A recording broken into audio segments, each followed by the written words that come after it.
Hi everyone. So today we will cover product of the array except itself element. So I am Shreyansh Jain. So our problem statement is given an integer array nums, return an array answer such that the answer of I is equals to the product of all the elements of the nums except the num of I. Let's build the intuition. We will just try this example and this will give the approach of how to do it. Suppose I need to find the product for this -1. So it will be the product of all these elements which are highlighted except this -1. Similarly, if we need to find the product for -3, it will be the product of all the elements prefix of 3 and suffix of 3.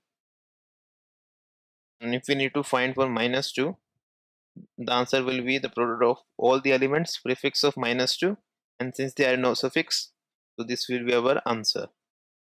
So what we learned, we just need to maintain the prefix and suffix product. And why we need to maintain it, because using this pre-computation we can directly find the value. Our answer is just the product of prefix and suffix elements.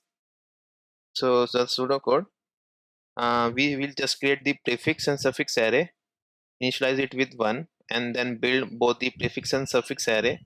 For prefix array we just start from the first element and keep on multiplying it, and similarly for the suffix array we start from the end and keep on multiplying the num array elements. So, and to compute the result we will just, like for the ith index, we will take the prefix of I and multiply it with the suffix of I, and this will give us the answer. Thanks for watching. Hope you will like it. Don't forget to hit like and subscribe to view more content like this.